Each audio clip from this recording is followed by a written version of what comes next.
Hi everyone. The focus of this lesson is countercultures.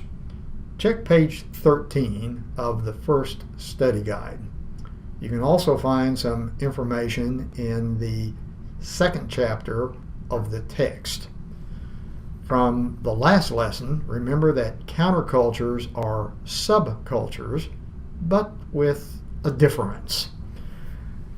They are marked by traits, characteristics, whatever these might be, norms, values, behaviors, that are in part in opposition to or quite different from those that you will find in the larger culture and society. This doesn't mean that the members of a counterculture reject outright everything in the larger culture. They share many of the aspects of the larger culture, but they're marked by characteristics or elements that are in opposition to or quite different from, again, the larger culture. An example, actually a couple of examples from American society include the Old Order Amish and the Earth Liberation Front. On page 13 of your first study guide, there is some information that highlights the Old Order Amish. It's not a good idea at all to lump the Amish into one kind of homogenized pile. As is the case in all subcultures, there's a considerable amount of diversity. There are a number of different orders among the Amish, at least 5, perhaps more.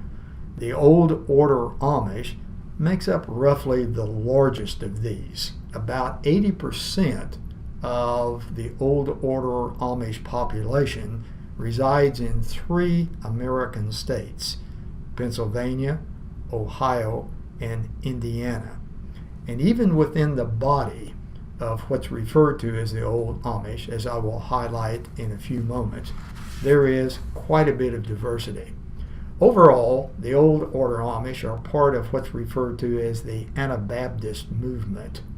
The Old Order emerged first in Germany and Switzerland, probably well over 300 years ago.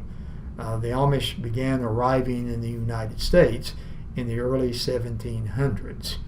The Amish focus attention on the fact that one should be baptized into the Christian faith when they reach the age of accountability rather than infant baptism. And again, although one has to be a bit cautious, they split off of the mainline Mennonite church over questions related to doctrine. As you will note in the study guide, the Old Order Amish place a strong faith in God, and they tend to reject worldly concerns. Their identity is shaped by what is sometimes referred to as ordung, which is a set of rules, sort of an outline of the basic elements of the Amish way of living. Literally covers everything from clothing to technology, what's okay and what's more or less off limits. It is literally, and I think this is a legitimate statement to make, is a definition of what it means to be Amish. And it's also something that offers protection from the outside world. Although the home is a place where children learn key values about the Amish way and about God, it isn't necessarily considered the most important social unit. Rather, that particular, if you wish, title applies to the church. Now, the Amish don't have specifically church buildings, but rather families take turn hosting worshipers in their own homes. So a church community might consist of anywhere from 25 to 35 families.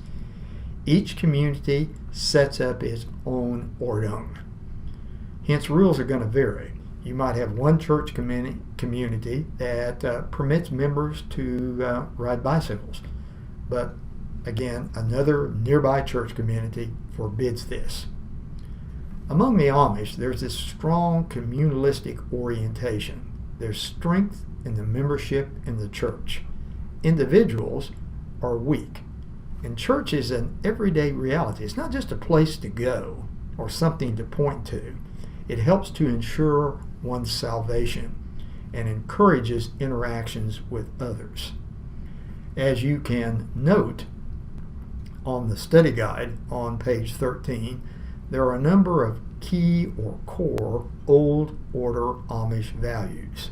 Humility and self-denial is one of the most important. Considering one to be better than others is something you just don't find among the Amish. Emphasizing one's qualities at the expense of others, which is so much a part of the larger culture's focus on individualism, is just considered to be inappropriate among the Amish. Bragging, boasting on oneself, focusing attention on oneself, these are missing from this particular way of life. So it probably comes as no great surprise to you that cameras are forbidden in much of Amish land. Because if a photograph is taken of you, it points out that you're unique, you're special. In this particular way of living, one is considered important only in the context of the membership of the church and the community. So there's this strong sense of group solidarity that marks the Amish. They practice independence and self-sufficiency at the group level, not at the individual level. They are strongly committed to one another. Support comes via, again, the church, the family, the community, and faith in God. So many Old Order Amish don't accept welfare or Medicare, and for that matter, most Social Security benefits. Instead, they look after one another.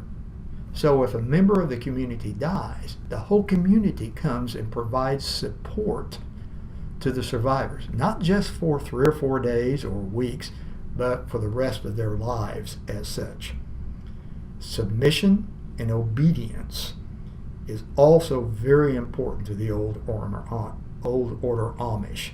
It is related to that notion again of committing to church, family, community, and God. The individualism that is so highly valued and emphasized in the larger U.S. society is significantly limited among the Amish, as is the importance of getting ahead. In other words, independence, self-sufficiency are important, but again, remember what I mentioned before, they're practiced at the group level. The family is significant. It's within the family that one learns the core elements of the Amish way of life. And also, if you'll notice, the Amish have joy in work, hard work. It isn't considered something to do for secular reasons or purposes, like making money and buying things or living a richer lifestyle. It has significant meaning. At the same time, what catches the attention of a lot of outsiders about the Amish is their supposed rejection of modern technology. Now, it's important to remember that if technology is needed, that's okay. But if it's used only to make one's life easier or more convenient, working hard is a better way. So technology is not an evil, but if it's left untamed, uncontrolled, it can undermine the traditional elements of the Amish way and literally push for greater assimilation into the outside way of living. Mass media technology in particular is something that the Amish are uncomfortable with, TVs, radios, and the like, because this can introduce outside or foreign values into their culture. Although the Amish tend to forbid using electricity from public utility lines, that provided by batteries is more kind of localized. It's independent of the outside world. It's controllable. The Amish also employ telephones. You just don't find telephones in an Amish home. Usually there's a telephone, but it can be kind of out among or between various houses, something you have to walk to. So as some researchers affiliated with Amish studies point out, the Amish seek to master technology rather than to become its slave. And also what's quite interesting is that Amish children do have an opportunity to experience the outside world before they choose to live the Amish way. It's called Rumspringa. Right about mid-adolescence, kids really get a chance to go out and experiment with the outside world. Some research suggests, however, as many as 90% come back, undergo baptism, and become an established part of the community. The Amish caught a lot of attention in 2006 at the Nickel Mine School tragedy, where a shooter, Charles Robert, literally went in, threw the teachers out, basically took control of the school. He let 15 boys go, but he kept the girls. He shot 10, 5 of which died. This was near Elizabethtown, Pennsylvania. And what amazed many people is how the Amish responded with forgiveness and grace. And this happened very quickly. The night of the shooting, the Amish community sent representatives to the home of the Roberts family to extend to them forgiveness. This reflects the importance of compassion, grace, and empathy. It also highlights what marks the Amish, the old order Amish especially, a strong sense of Christian duty and a commitment to not revenge, but reconciliation. For the Amish, Christian forgiveness is something one is supposed to practice every day. And to illustrate this point even further, more than half of the people at Charles Roberts' funeral were Amish, some of whom had earlier that day buried their own children. Likewise, bear in mind that the Amish are slowly but surely being encroached by the larger society. Farmland isn't as abundant as it once was, which requires some Amish to work outside the community. And as this photograph highlights, the outside world comes into play. The young boys with razor rollerblades. And at the same time, notice, however, right here, that the state requires that all horse-drawn buggies in Amish land have a reflector, largely because of the fact that there have been a number of serious accidents involving motorized vehicles and these horse-drawn carriages. Now, if you have your study guides handy, you can go a little bit further and highlight what you will find on the next page, 14. This is another interesting American counterculture known as the Earth Liberation Front. This particular organization developed out of an environmentally oriented activist group in England called Earth First. The American branch probably emerged in the late 1990s.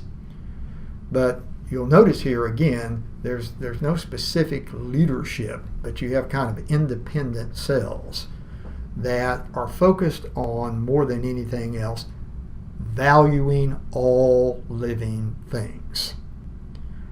All living things deserve moral rights and considerations. This is incorporated into what is sometimes referred to as biocentrism. Okay? Biodiversity, the wilderness, are absolute goods. They must be, according to this organization, protected. Now, deep ecology takes a somewhat different bent, but not totally so. It really suggests, and again, the term deep is employed because the movement focuses more deeply on or into What should be the relationship of humans to the natural environment? And it doesn't put, and this group doesn't advocate, that humans ought to be central and in control, nor are they necessarily the primary life form. They're one part of a more complex, multi-dimensional system, if you wish. So literally, the argument of deep ecology is protect the environment. Some in the Earth Liberation Front see as the greatest threat, more or less, modern civilized industry and businesses. They're the ones that are going to harm, maybe even destroy the environment. So all that, again, can be done to preserve nature, to restore it if it's been despoiled by human selfishness, all that's incorporated in deep ecology. Now, in order to accomplish this, ELF kind of buys into the argument, hit them where it hurts the most, particularly in the pocketbook. So inflict upon those that are, again, destroying the environment and literally putting in peril the lives of other living things. Inflict on them the most damage economically you can do. And this is more or less an example. Fires, arson. Likewise, sabotage, deliberately damaging equipment, crops, vehicles, buildings. Or vandalism, sometimes spray painting messages on various buildings. Or maybe some of you have heard of tree spiking, where a long piece of metal is driven into a tree, the thought being this will tear up the cross saw or motorized saw that's being used to cut the tree down. If not, it'll catch the blade of the saw in the local sawmill. And there have been several examples of rather large-scale acts of this particular sort initiated in some form or fashion by ELF. This one involved a rather significant fire of homes in and around Echo Lake, Washington. Likewise, a lodge that was being built in Colorado was burned by the group. And you're talking about, more often than not, millions in damages being inflicted. Now, ELF is quick to point out that it's vital for them to educate the public as to what's happening. Notice again, they consider a lot of this to be in the form of atrocities. But look at number C. Take all necessary precautions in order not to harm any life form, including human beings. And this is where some people have gotten a little bit concerned.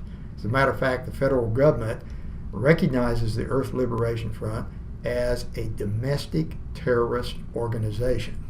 Their argument is that in acts of sabotage, vandalism, arson as well, is it possible that someone might be seriously injured? So my hope is that looking at these two will give you a feel for what's involved with the counterculture. Keep in mind one other quick point. There are some social scientists who are uncomfortable with that title. They don't like even the title subculture. The prefix sub, the prefix counter, suggests something bad, something against. And you want to remember when it comes to a counterculture, the members of a counterculture can be looking back at those people who've labeled them as a counterculture, and they may be arguing, hey, we're not the counterculture, you are. Until next time.